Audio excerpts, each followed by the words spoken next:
What's up mga kasama? Yan, gandang umaga po muli sa inyong lahat. Ginagawa ko. Maaga pa. Marami pang anik-anik, mga insekto. Yan, bisperas ng Pasko. Nandito tayo sa Kubo. Pero hindi natin naisama yung si Kasama Junior kasi napuyat. Sobrang excited. Alas 2 na ng madaling araw. Gising pa. Sana sobrahan yata sa candy kasi habang nagbabalot ng candy hindi ko napansin kaya tira ng candy. Ayan, napuyat, na sobrahan sa sugar. Yan, tumaas ang kanyang energy. Pero di bale, bukas sasama natin yan kasi Pasko, di ba? So saka ako, ayan, tingnan nyo, bis na bis at bago shoes natin. Kanyo, bakit bago? Eh syempre, Pasko eh. Saan ko binili? Sampa, Lazada. Sa Urigyan, sabi ni Lazada, authentic daw to. Sa napakamurang halaga. Parang 99% off yata ang presyo. Yan. So, pero naniniwala ako sa Lazada na urig tong binenta mo sa akin. Halos pamigay mo na lang no. Pero medyo sumasakit ang paa ng inyong kasama. Pero hindi, nananalig pa rin ako sa iyo, Lazada. Ayan. Simula na tayo mga kasama at ipalambutin na natin yung ating tanghalian. Medyo matagal lumambot yun. Buto-buto. Susubukan nating magluto ng sinigang na pata with murang sampalok. Ayan. Yung mga ingredients kukuhanin lang, wala tayong kukuhanin ibang ingredients dito lang sa bahay. Yan. Kung ano lang meron tayo, yun lang ilalagay natin. Ano pa hinihintay natin? Let's go.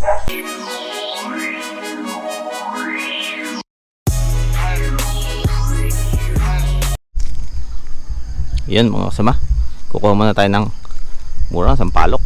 Isa sa sahog natin mamaya sa luluto natin. Sorpresa, hindi surprise ang malupit. Masarap ang lunch natin ngayon.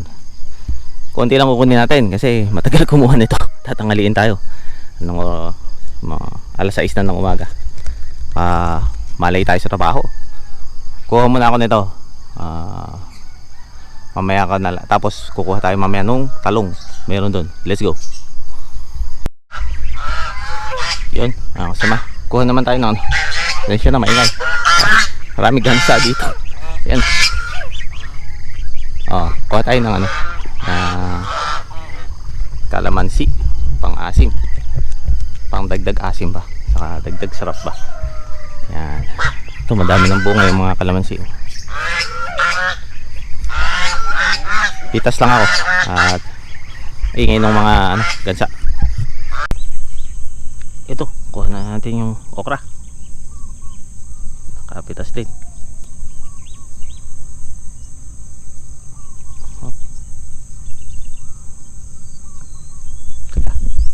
Hirap ng isang kamay lang kaso isa lang to. Titignan ko yung isa doon kung meron ba. Saka medyo magulang na yata ng konti. Bagay, pampalasa din yan. Yan mga kasama, ready na ang mga ating ingredients. May talbos ng kamote, siling panigang, murong sampalok, kalamansi, saka kaperanggot na okra. Yan lang meron tayo eh.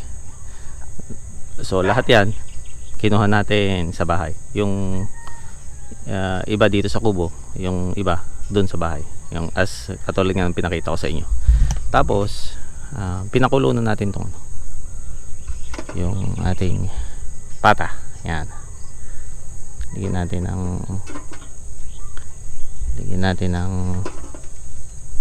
ng kamatis at konting patis, pampalasa. Hayaan lang natin kumulo yan habang nagtatrabaho tayo.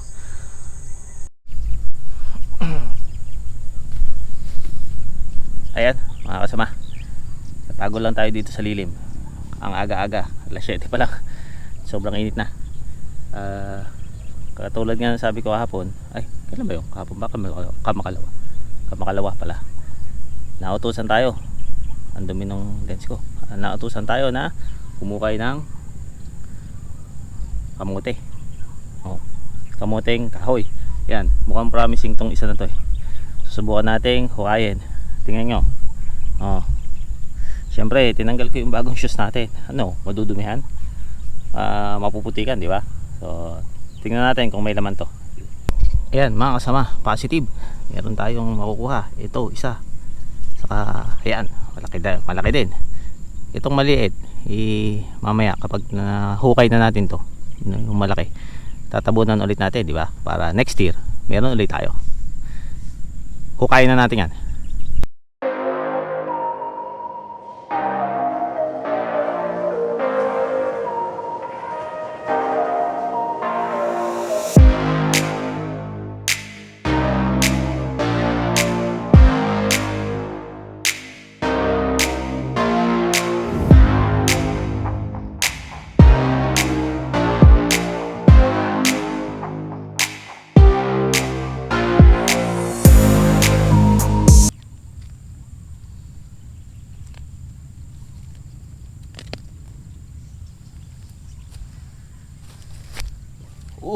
Laki.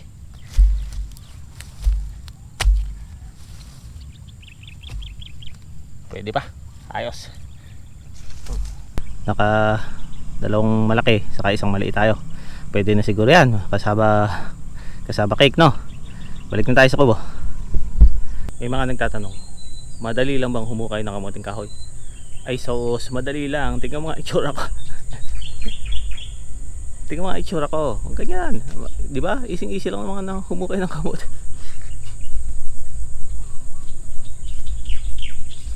Pero pinawisan ka man kung gusto mo na yung ginagawa mo, happy ka, di ba? Ayan. Ito yung nakuhukay natin.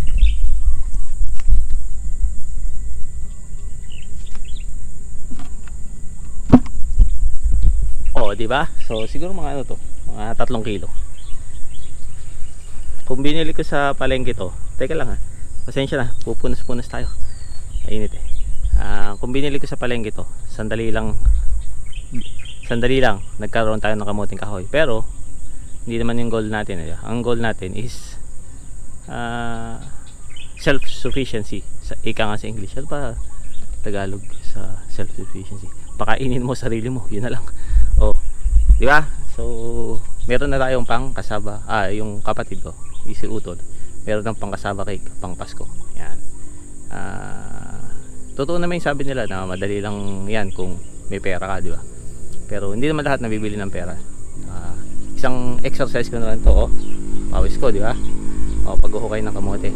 Iba yung sarap nung habang kinakagat mo yung kasaba cake. Alam mo na pinaghirapan mo yung galing sa pawis at dugo, literal. O yan, nadali tayo ng itak, dugo at pawis ang pinuhunan mo para makuha yan, di ba? Saka paano kung lahat ng tao hindi na magtanim ng kamuting kahoy? Hindi ka na makakatikim ng kasaba cake.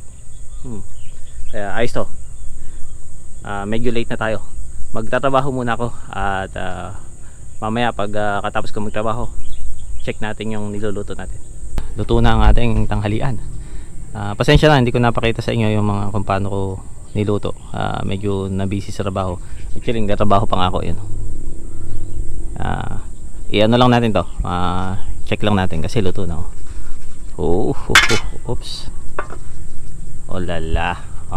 Sayang, kukunti yung murang sampalok natin. Kasi matagal kumuha. Malilate tayo. Kaninang umaga ko lang kinuha yan. O nga pala, pinakita ko nga pala sa inyo.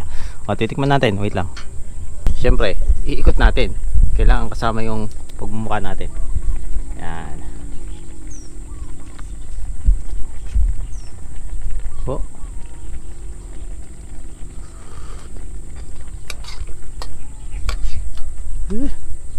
Sarap. Iba talaga ang kombinasyon ng ng kalamansi saka murang sampalok. Isa pa.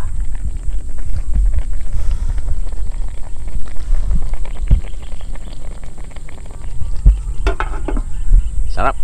siguro naman malambot na yan, 2 oras at kalahati kung pinapalambutan. 1/4 na Wilkins ang naubos natin na tubig pampalambot. Ayos na to. Hanguin ko na, tapos tapusin ko na yung trabaho ko. Kain na tayo pamaya maya. Yan mga kasama, ipapakita ko lang kasi yung may isa tayong kasama na nagtatanong na tubong buga, palagay buga, kung nandun para yung kubo nila. Dati po may malaking kubo dyan, yan sa may tabon dyan yung sa may puno na yan, yung kahabaan ng mga puno na yan. Matagal na pong wala yun kasi hindi naman bata medyo bata pa ako ng konti nung huli kong nakita yan, since matagal na rin po ako sa abroad. Dati may ito sa yan, yung may puno na yan, may tabon dyan nandyan yung tabon is para pong fish pan, parang fish pan na nga, ayan, ganun. May tabon po dyan dati, may malaking parang kubo yan na rest house, sa mga De Leon. Pag mamayari po ng De Leon, mga De Leon yan yung sa pagkakaalam ko yung kahabaan na yan, ewan ko kung sa kanila pa rin po yan. Ayan po yung nyo, ayun nga, sinasabi ko, tuloy natin. May pagkakaalam ko po sa mga De Leon yan, ewan ko kung sa kanila pa rin. Pasensya na po sa kasama natin, hindi ko po makuhanan ng malapit kasi hindi ko na po kilala yung caretaker dyan. baka matagal na po kasing akong wala dito sa Buga, kakabalik ko lang din. Hindi ko na po kilala yung caretaker, yan. Baka ipahabol tayo sa aso. So ayun na, pero ayan po siya. Yan mga kasama, papakita ko lang yung ating mga dwarf trees, fruit trees. Yan. Teka, malanggap. Ito Chico. Ito pa Chico. Medyo madamo, hindi pa tayo nag-grass cutter ulit. Chico na naman. Ito mulberry. Ang daming papasulpot na bunga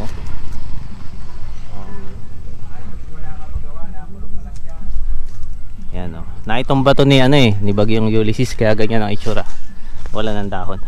Pero dito may bunga na. Ayan kukuha tayo sandali. Saan ba? Ito. Yeah. Kukuha tayo. Ayan mulberry. Ayan mulberry sa yun, madami sa taas. Hindi natin abot. Yun, hulog. Ganun lang pala pagkuha dito. Yuyug. Ayan kapag itim, hinog na. Kapag yun, medyo reddish, hilaw pa yan. Kunin natin yung itim. Dali.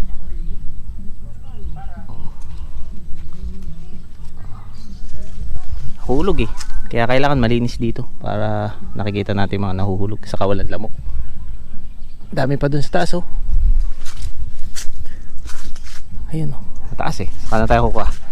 Yan yung bayabas natin.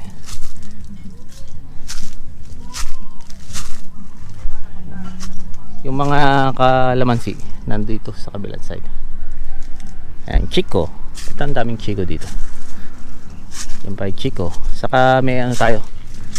Yung ngayon? Yung nakalimutan ko. Ano yun? Ilalagay ko na lang dyan. Yan.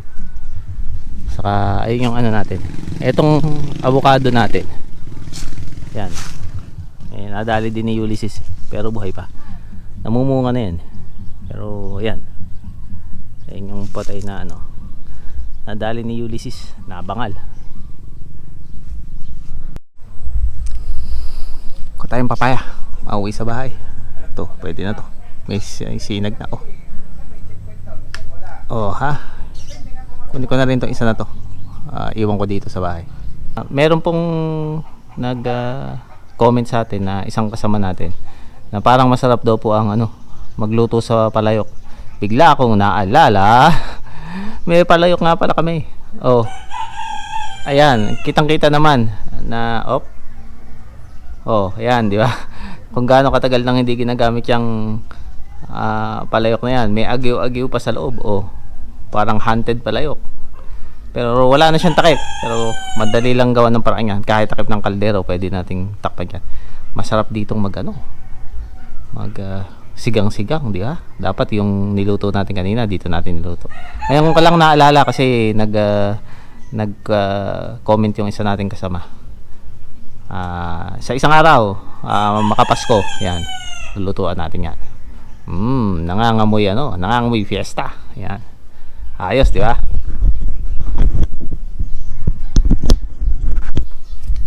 Ayos. Napakalikabok. Yan. Ayos, lulutuan natin yan pag makapasko. Yan. Hahanap natin ng saktong takip. At merong nagpapahiwatig dito sa tabi ko. Ito. Ano? Gusto yatang sumakay sa palayok. Ay, kita ba? Ayan. Manok na pula. Manok na itim pula. Gusto mo bang sumakay sa palayok? Hoy. Gusto mo sumakay sa palayok? Gusto daw sumakay sa palayok. Makapasko. Markahan yung manok na yan. Sasakay sa palayok yan. Ayos. At ayun na nga mga kasama. Nandito na po tayo sa bahay. Hindi maga tayong uuwi kasi Pasko na bukas, di ba? Naghahanda si Mrs. sa bahay. May konting handa si Mrs. Nautosan tayong bumili sa Pure Gold. Ayan. At meron daw siyang kulang eh. So bibili tayo. Maaga na tayong uuwi. Since Pasko naman, magpapasko naman. Yan. Tutulungan natin si Mrs. Yung lunch dapat natin, inuwi na lang natin dito sa bahay. Yan. Sila, sinibog nung kapatid ko. Sabi naman sa inyo, maraming matao dito sa bahay namin. At yun nga po pala kanina, na sinabi ko, yung sa lote nung isang kasama natin. Nandun pa pala, nakausap ko po yung tatay ko. Marami po siyang kwento tungkol sa inyo, saka tungkol daw po sa tatay nyo. Yan. Nung araw daw po is siya ang taga-sisid nung tatay nyo kapag namamaril sa ilog. Yan. Marami po siyang mga kinukwento, mga happy meal. Pasensya na, hindi ko alam, ano ba to? Liklik ba to? Marami po siyang kwento tungkol sa mga happy memories yan. Tungkol sa tatay. Yung daw po palang parang rice house nyo doon, nandun pa pala. Hindi ko lang nakikita. Nandun pa pala, buo pa raw po. At pag nagkaroon po ng pagkakataon, papakita ko sa inyo. Pag kakilala ko po pala yung parang nakabantay doon, yung nakabantay doon. So pag po nagkaroon ng pagkakataon, ipapakita ko po sa inyo. Yun nga po mga kasama. Sana po maging maligaya ang Pasko, darating yung Pasko. At God bless po sa ating lahat. Magkita-kita po ulit tayo bukas.